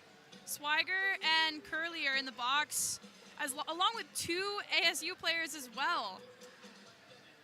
It'll be 3-on-3 hockey for possibly 2 minutes. We'll see how long the final penalty calls are. It'll be about, I imagine, unless they're out for the game, we'll have 3-on-3 for all of 15 seconds and then some 4-on-3 for the remaining 1:45. However, with how much time is left in this game, it's very possible that these players get effectively sent off, banished to the box. The box, sadly, was festive for the women's game, but it appears the festivities have ended. No more Christmas lights in the box. Sad to see. A sad day for, I think, all of hockey. Keep it festive here in Tucson. Very festive. For a place with no snow, I think Tucson does a pretty good job at keeping things like a winter wonderland.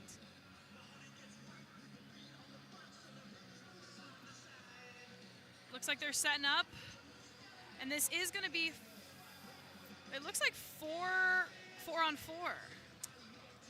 If it's 4-on-4, then I'd imagine one of them gets a regular penalty, and the other 2 on either team are serving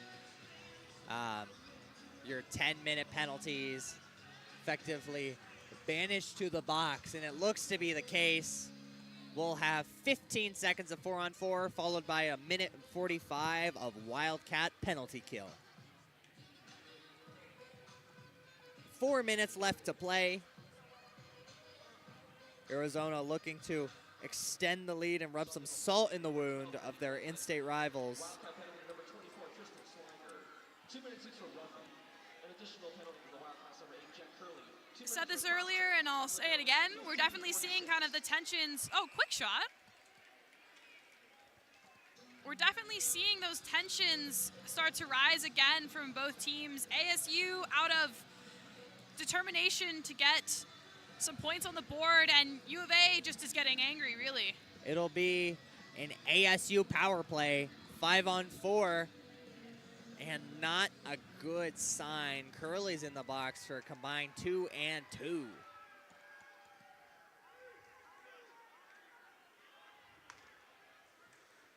Evtimov looking for a lane. Evtimov to Marchant. Marchant across. Quick shot there off the stick of an Arizona defender. Evtimov with the perfect shot there. Blocker save by Hayden Gould. Evtimov with another quick shot right in front of the net is, I believe, Kate Olsen. ASU is deciding to do an open net here so they can have that extra player out there. 6 skaters, 6-on-4. The power play almost worked out for them there. Kicked out with a purpose by Hayden Gould. And it works out. They get a goal with an empty net.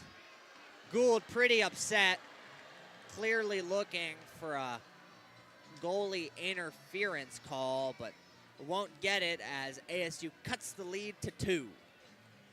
Absolutely, and now it looks like they are bringing back out that the ASU goalie there. So it will be the penalty kill for U of A. Honestly, you can't ask for any more of an effective 6-man opportunity.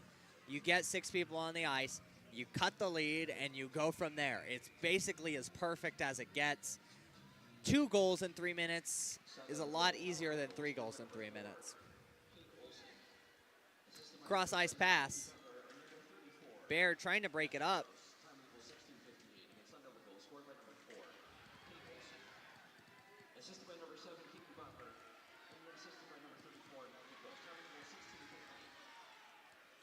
Arizona has it along the board, skating into the O-zone. Hughes can't get a stick on it. Walker back checking, trying to get there fast. 3-on-1 off of the shin pads of Lachlan Gibson and off the skates of John Baird.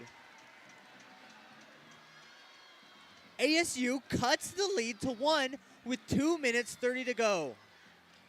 Absolutely unbelievable. Off the skates of Baird, and Gould is not happy with that. You rarely see that kind of emotion from Gould. He flopped down after it. And he's taking a long skate to the sides of the boards here. Trying to cool down. If you're in his position and it's off the skates of one of your own guys, that definitely is not a motivator here with 2 minutes left in the third. It's very difficult to not go full Georgiev and start breaking sticks and throwing hits. Rue with the shot there, loses the puck and nobody can find it. Now it's King skating back. King catches an edge. All this back and forth has really taken a toll on the ice. Kioka rockets it across. Erickson there to pick it up. 1-on-1. Erickson has an opportunity. Shot there, kicked out with a purpose. Curley almost there to get the shot. ASU with signs of life. Nothing is a better motivator than 2 goals, 2 minutes. That would do it. They're really looking for that third to tie it up, either take the win outright or send this game to overtime and have a statement win against Arizona on the road.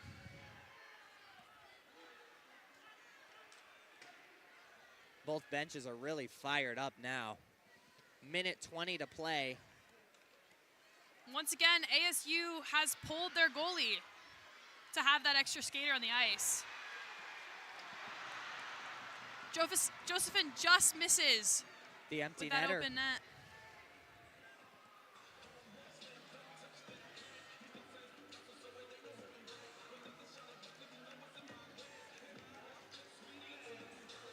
Josephine now in the penalty box. Rosemary, did you catch what that was for? I have no idea. ASU's gonna take a timeout. A minute and some change. Not sure whether they're gonna come out with 6 skaters or 5 and a goalie, but either way, they're gonna be putting crazy offensive pressure. Clutch time situation. Josephson will sit out the rest of the game after a tripping call. And ASU will be on the power play for the remaining minute and 8 minutes.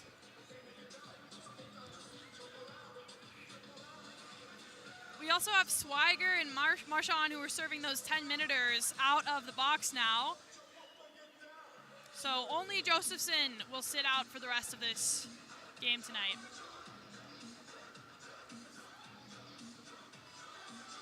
Fans are having a good time here, and tensions are high, obviously, with 1 minute left and ASU trailing by 1. If you have the time, you see the energy, you see the vibes, you've seen the game, show up tomorrow. Tomorrow at 7:30 p.m. at the Tucson Arena, the Cats will run it back, play against ASU. I would say for a chance to clinch the Cactus Cup, but with a 6-on-4 situation here, it's possible they don't win this game. It's anybody's game here. Marchand across to Evtimov. Evtimov looking for the perfect shot. Quick shot. Terrifying for Hayden Gould, unable to get the rebound. It's out. Marchand looking for the shot, and they score to tie it.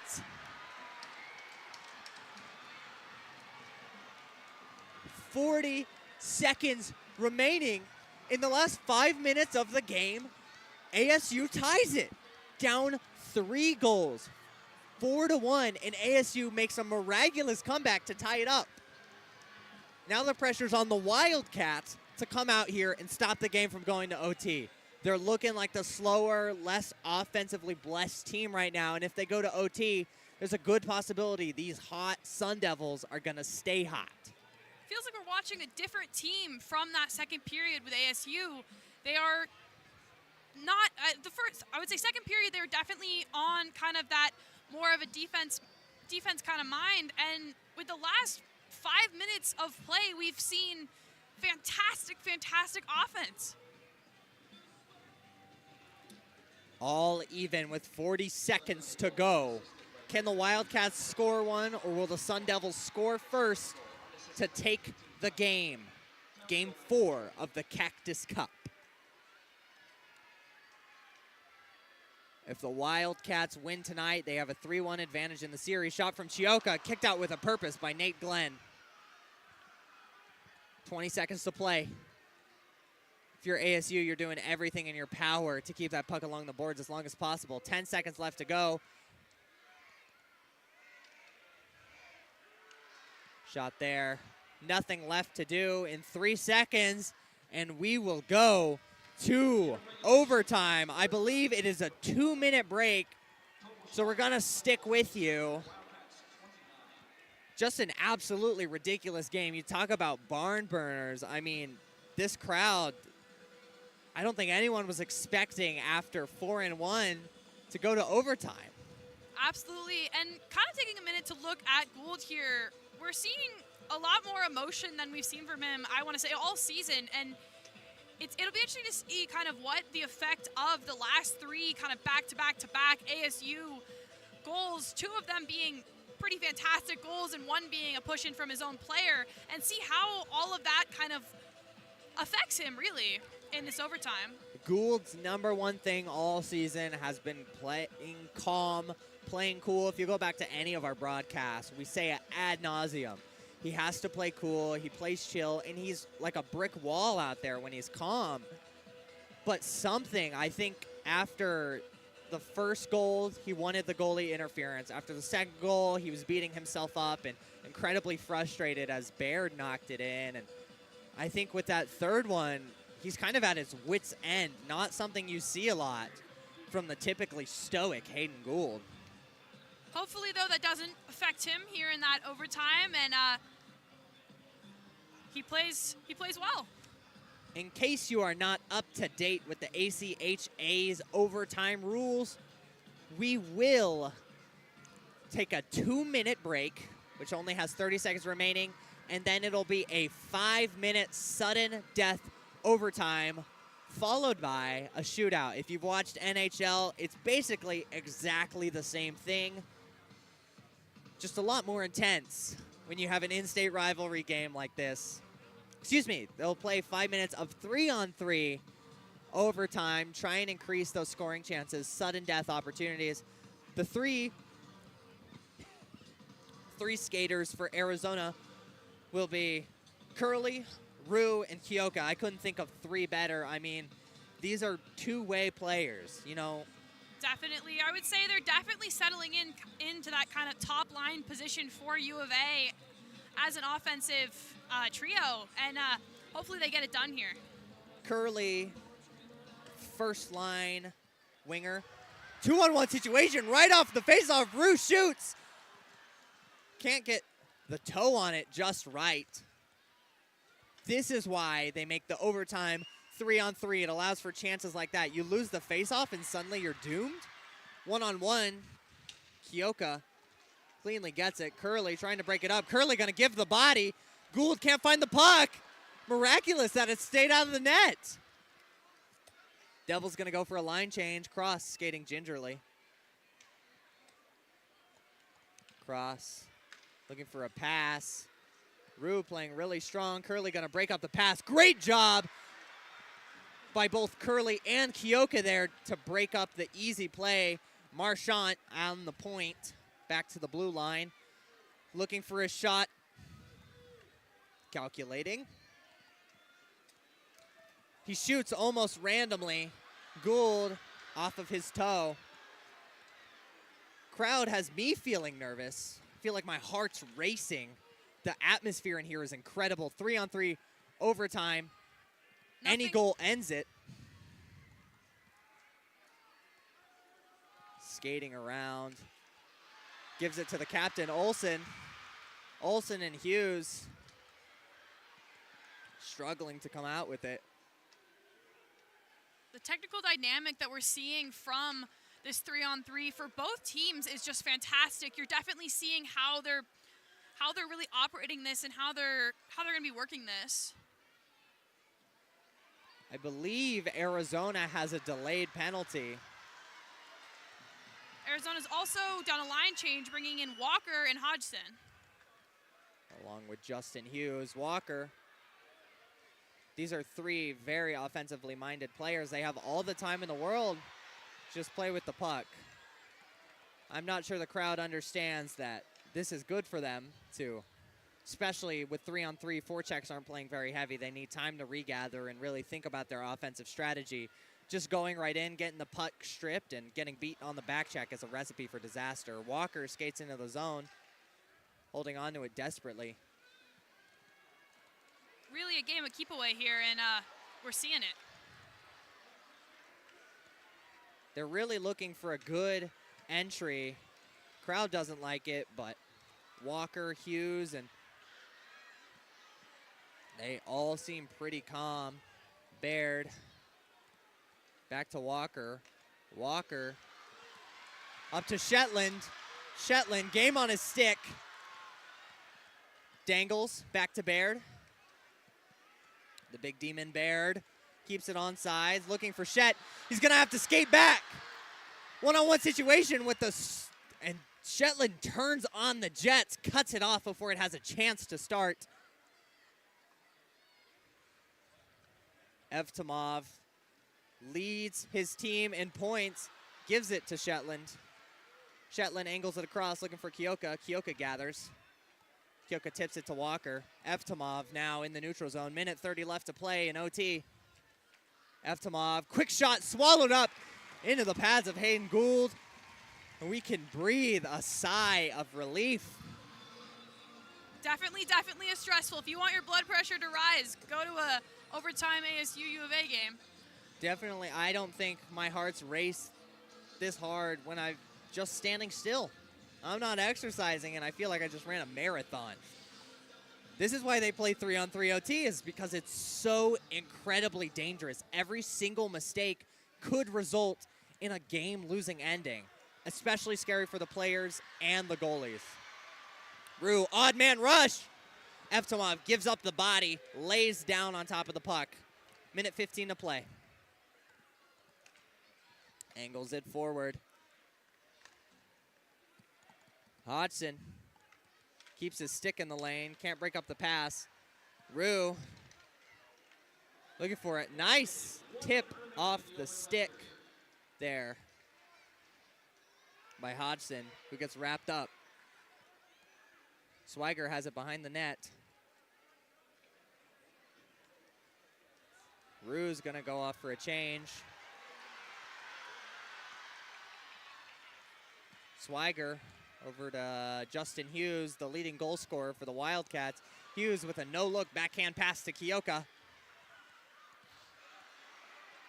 Kyoka loses it and gets wrapped up. Hodgson ready to play D. Hodgson gets beat. Hayden Gould seals the net. 15 seconds to play, and sudden death. ASU has to score here or they go to a shootout. Marchant thinking, fires. Gould does not care. Hughes has it. And we will be going to second overtime. All right, folks. Now is the time where the individual players are going to shine. Shootouts. Shootouts are, if not the most stressful part of hockey, in my opinion. It is really just you, a goalie, and a net. The way this will work, as I believe is league standard, there will be, the first round will be 3 shots from both teams. So they have a chance, whoever gets more goals in those 3 shots wins. If they're tied, then it goes to sudden death shootout, 1 versus 1. Whoever gets a goal first and the other team isn't able to equalize wins. It sounds pretty complicated, but once you watch it, it's a dream. I'll try and keep you updated as best as I can. I'm not positive that we even have a graphic for shootouts, as this is unprecedented territory for Wildcat hockey. about kind of the stats and where we're at with both teams, Rosemary, who do you think are going to be our shooters here today? I imagine Curley's going to be up there. We're seeing it now with ASU. Evtimov, leading point scorer. Goes backhand, and Gould keeps it out. Denying a top goal scorer like Evtimov is huge. And I imagine they're either going to send Gould or... Sorry, not Gould. Gould, you can't take the shootout. They're either going to send Curley or... Is that Kyoka? I believe it is. Crowd standing up and giving applause to Nicholas Kyoka. Glenn comes out to challenge it. Kyoka sends it high. The Kyoka signature that we're seeing today is happening once again. He loves to send it high. The next attempt will be by Ty Marchant. Crowd will erupt in boos. Here goes Marchant. Marchant pops the bottle. ASU scores. But Arizona will have a chance to equalize. And they'll send. Settled, reliable Jack Curley, Dylan Walker, I was going to say Justin Shetland. Hughes, Riley Rue. Here comes Riley Rue.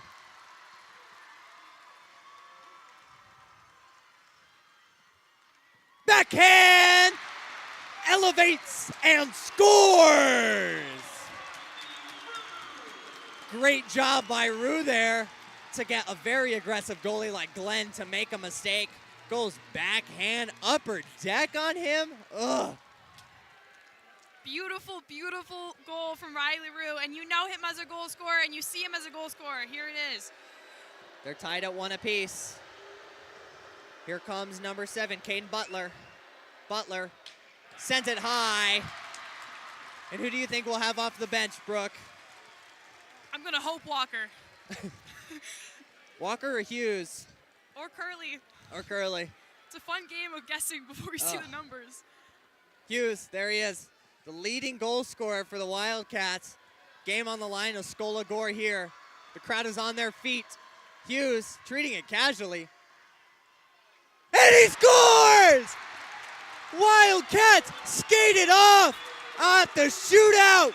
Justin Hughes wins it. Nearly breaking the boards. The boys are so happy to see it. And with that, this is Wildcat Hockey. Back tomorrow night. It'll be ASU once again in the TCC at 7:30.